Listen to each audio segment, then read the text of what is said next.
నమస్తే, మీరు చూస్తున్నది J6 టీవీ న్యూస్. ఇక మరిన్ని వివరాల్లోకి వెళితే, పాదరసలింగం హిందూ మతంలో ఒక పవిత్రమైన ప్రతిమగా భావించబడుతుంది. శివలింగ రూపంలో పాదరసం మలచడం ద్వారా తయారయ్యే ఈ లింగం ప్రాచీన కాలం నుండి ప్రత్యేకమైనది. పురాణ, మతపరమైన ప్రాముఖ్యత పాదరసలింగాన్ని శివుని స్వయంభూ స్వరూపంగా భావిస్తారు. దీనిని పూజించటం వలన ఆరోగ్యంగా, ఐశ్వర్యంగా ఉండవచ్చని నమ్మకం ఉంది. నిజామాబాద్ జిల్లా వేల్పూర్ మండలం అంక్సాపూర్ గ్రామంలో పాదరస లింగం దక్షిణ భారతదేశంలో ఓ ప్రత్యేకతను సంతరించుకుంది. హరిద్వార్, కాశీ తర్వాత 516 కిలోల బరువు ఉన్న పాదరసలింగం 20 ఏళ్ల క్రితం అంక్సాపూర్ గ్రామానికి చెందిన విఠల్ గౌడ్ మహారాజ్ ప్రతిష్ఠించారు. ముంబాయి, దుబాయ్, అమెరికా నుండి అత్యధిక సంఖ్యలో పాల్గొని అభిషేకాలు చేయిస్తూ వార్షికోత్సవాల్లో భక్తులు పాల్గొంటారు. దివంగత విఠల్ గౌడ్ మహారాజ్ ప్రభుత్వ ఉపాధ్యాయుడిగా విధులు నిర్వహిస్తూ అప్పట్లో దత్తాశ్రమాన్ని నెలకొల్పాడు. అటు తర్వాత 2002లో కాశీకి వెళ్లి 41 రోజు మౌన దీక్షలో ఉండి 516 కిలోలతో పాదరసలింగాన్ని స్థాపించాలని తీర్మానించుకున్నారు. పాదరసలింగ ప్రతిష్ఠాపన ప్రాణ ప్రమాదముతో కూడుకున్నదనే నానుడి ఉన్నప్పటికీ ప్రాణాలకు సైతం తెగించి విఠల్ గౌడ్ మహారాజ్ దానిని స్థాపించినట్లు స్థానికులు చెప్పుకుంటారు. అటు తర్వాత 2004 సంవత్సరంలో పాదరసలింగాన్ని ప్రతిష్ఠించి 2010 సంవత్సరంలో విఠల్ గౌడ్ మహారాజ్ తుది శ్వాసను విడిచారు. ఆయన అనంతరం తన కుమారుడైన జగదీష్ మహారాజ్ ఆలయ బాధ్యతలు చేపట్టి ప్రతి ఏటా శివరాత్రి పర్వదినమున తరలివచ్చే వేలాది భక్తులతో ప్రత్యేక పూజా కార్యక్రమాలు నిర్వహిస్తున్నారు.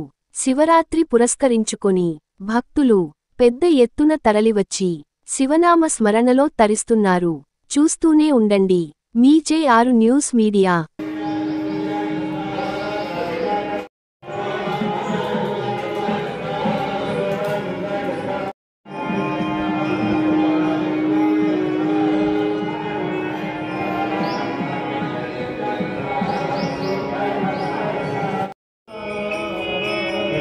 ఈ నంబర్ అమ్మకి ఇచ్చిపోనీ.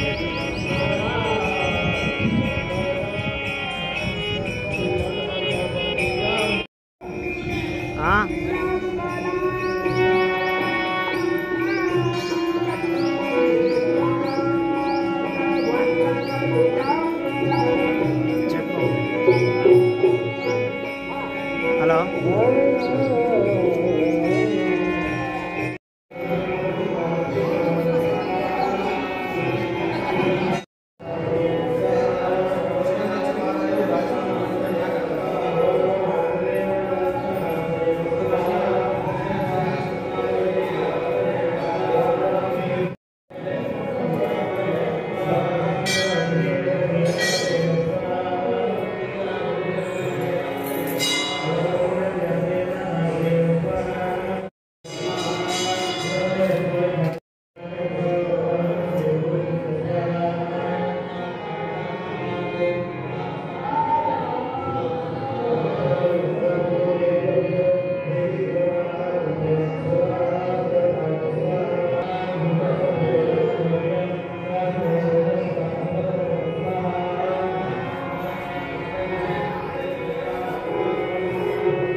नमः बोलो सुमन्महाराज ईश्वर भगवान की जय।